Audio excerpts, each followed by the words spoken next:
Yeah, interview in a couple of little chunks. Talk about the film, talk about the film book, rather. Yep. Talk about yourself and where it all comes from and stuff. And we'll do it like a sort of an as live, of course. Okay. So if I sort of say, here we are this afternoon, we'll just lead into it and then we'll just sort of carry on, if that's all right for you. Yep, fine. Okay, I'll just set this all up.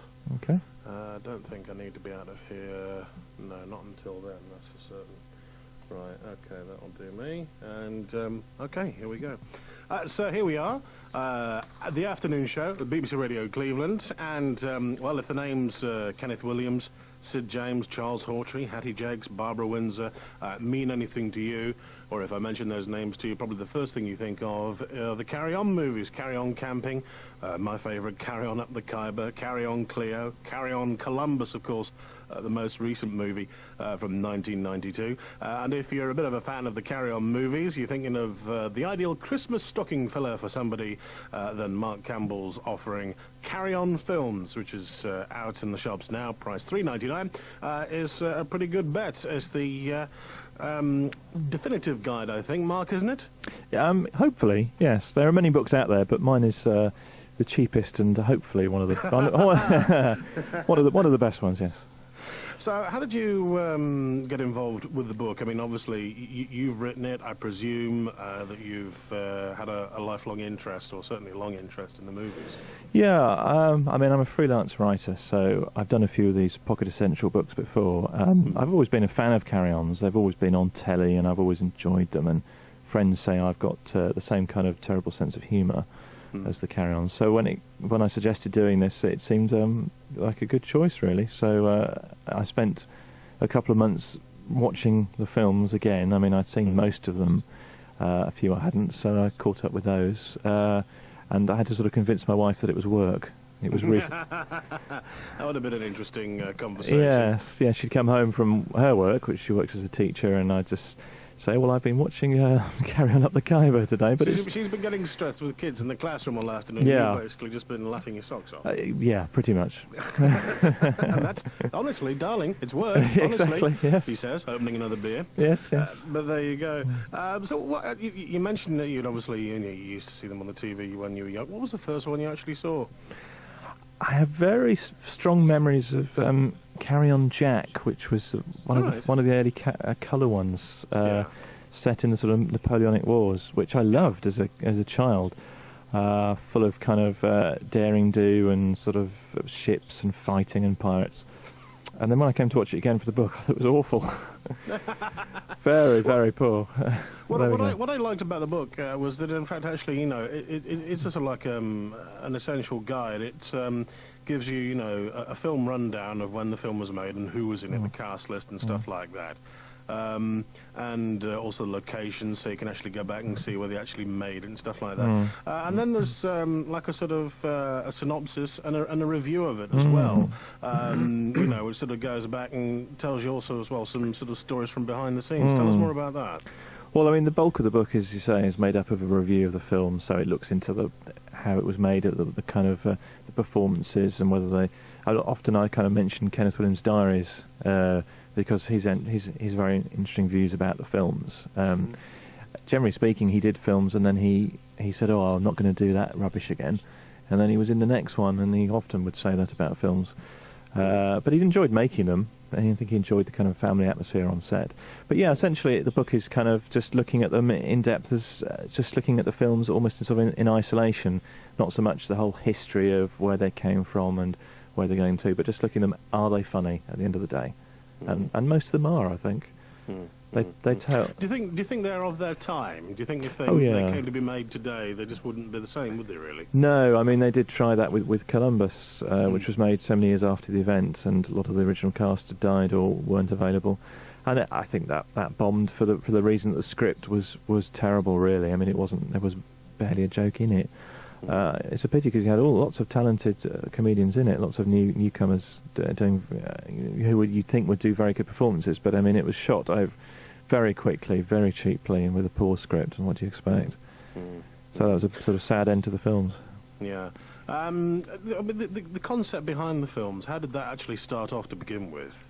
I suppose they came out of history of sort of Ealing comedies and radio comedy with Hancock's Half Hour, and then William Hartnell, ex-Doctor Who, was in with the first film, Carry On Sergeant. So he came from the Granada sitcom The Army Game. And I don't think anybody sort of realised at the time it was going to be such a huge success. Bob Monkhouse was in the first one. He never came back in. But you did have all the originals there, apart from Sid James. You had Kenneth Williams and Hattie Jacques and Charles Hawtrey. So they were all in it from day one. But I don't think until perhaps Carry On Nurse, which was the second one, they suddenly realised, we're onto a winner here. Let's keep going. And so they made they made 31 in all, which is quite incredible, really. It's the afternoon show here at BBC Radio Cleveland, talking to Mark Campbell about an essential guide to a very British institution, the Carry On movies. We'll talk more in just a moment, Mark, if we can, about the Carry On movies and how successful they were, if that's okay. All right. I'll just leave that as a little bit of a break. That's all right. Yeah. And then what I do is I just stop that and save it again, and I'll just save. Yes. Make sure you save it. Yes. Oh, absolutely. Yeah. No, that's the wrong keyboard. It's over there. Carry one. I think that'll be fairly straightforward, won't it? I used to think it's Carrie Fisher or something. Yeah, not spelt the same way, though, I don't think. Okay, no. Right, there we go. Okay, shut that, undo that, and record again. All right, we'll carry on with another one. It's BBC Radio Cleveland with the afternoon show. Bruce in for Matthew this afternoon, and talking as we were a few moments ago, carrying on talking.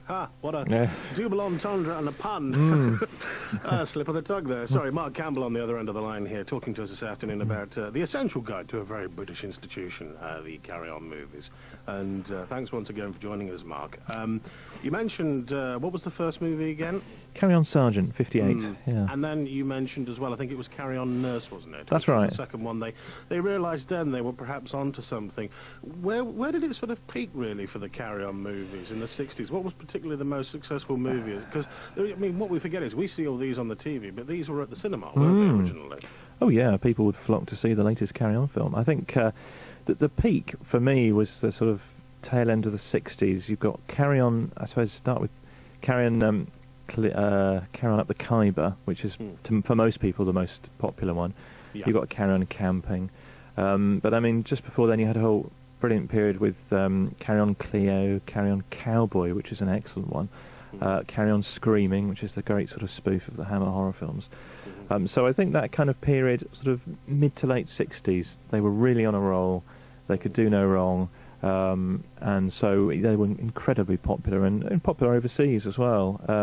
Like the Hammer horror films, it was one of the James Bond films.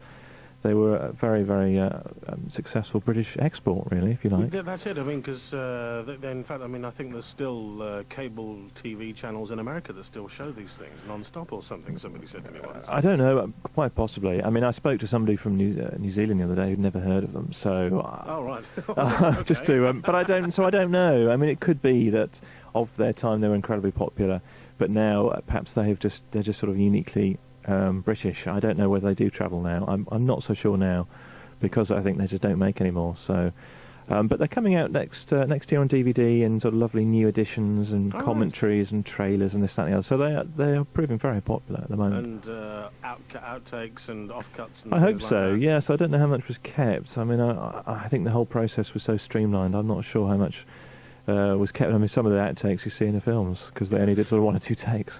Well, this is it. I mean, I presume we haven't lost anything. Like, you know, for example, you mentioned Doctor Who earlier on. I mean, with William Hartnell. I mean, it's quite well known that quite a few episodes, early episodes of that have been lost. But we've not lost, obviously, any of the Carry On movies. No. We've lost a couple of the characters, or quite a few of the characters, really, now, haven't we? Yeah, we have. I mean, Barbara Windsor's still going.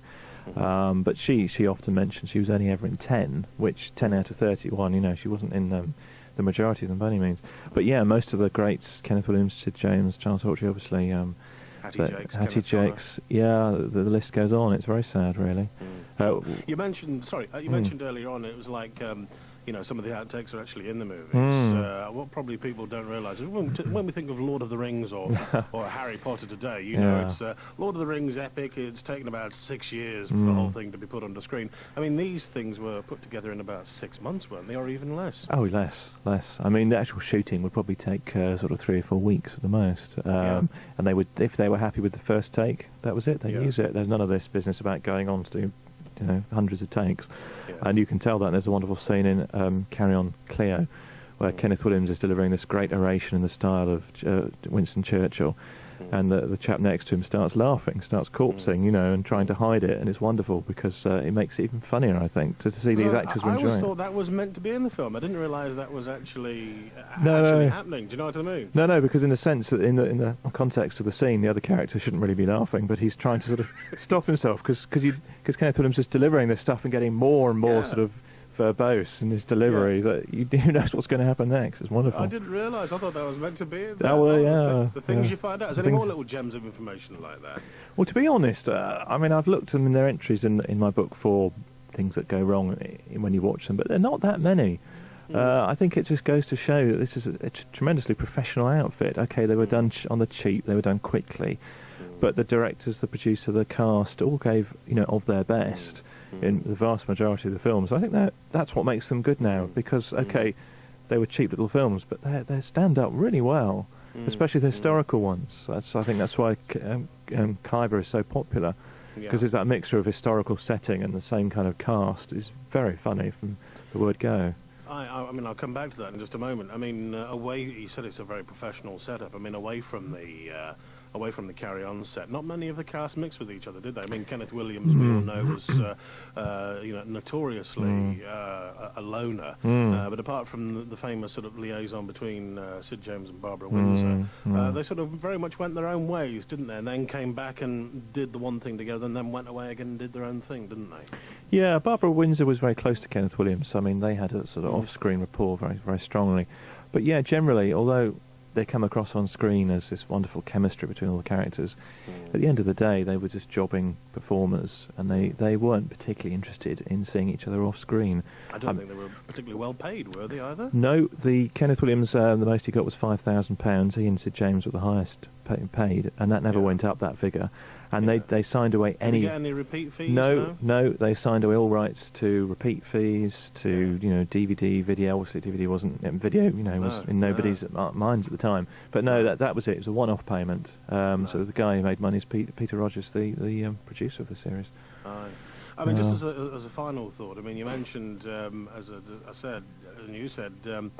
The fact that they were made, the great movies, they stand up, but they were made quickly and on the cheap. Do you think that really seriously had anything to do with the decline of the British film industry in the 50s and 60s? Because these movies were really sort of like the last thing that came out of this country before the film industry really died, didn't it, in the 70s? Yeah, I don't know about that. Do you think that's a fair comment, or do you think that's... What, do you think that Karen's killed the film industry? I don't think so. No, I think there was a general decline, generally speaking. Things were going to Hollywood. I mean, Ealing comedies were the films, if you like, for the intellectuals. Carry-ons were the films for the masses. But at the end of the day, it's the carry-on films that are more well-known. Do you think they could have moved with the times, or do you think they were just something for the 50s and 60s and early 70s, and that was it? Well, I think I'm just thinking, you know, could they have moved with the times? I mean, who would do them today? You know, you'd think of Reeves and Mortimer or something like that. You know, would it work? Would it not? You know? I don't think so, because we like to think we're more sophisticated, and there's this kind of postmodern idea of comedy, which I'm not sure is really postmodern at all now, where you're kind of sort of laughing at the old films rather than laughing with them. But so I don't think it could, and I think when they did try to move with the times with Karen Emanuelle, which was the kind of the last proper Karen film, although it's not that bad a film, I think it just doesn't work. I think they were rooted in that kind of late 60s and early 70s, and that's why I think they're so much fun. So, you've seen them all then, have you now? I have, for my sins. Yes, and you're going to be watching any over Christmas? Oh gosh, I'm not sure I can face anymore. No, I think I can watch Cleo and Khyber again and again. Yeah, they're great stuff. They were about the peak, weren't they? Yeah, I think so. Yeah. Okay, I'll agree with you on that one. Yeah. Listen, Mark, thank you very much for taking your time out today to talk to us. You're welcome. The book's called The Essential Guide, or The Pocket Essential Carry-On Films. and it's out in the shops now. Perfect. And published by Pocket Essentials, and you can get it at www.pocketessentials.com if you can't find it in your local bookshop. That's fine. Wonderful. Thanks very much for that, Mark. Nice to talk to you. Thanks a lot. Cheers now. That's fine. That's wonderful. Okay. That's fine for me. Was that fine for you? It was good for me. The earth moved. That's lovely. Right. Thank you.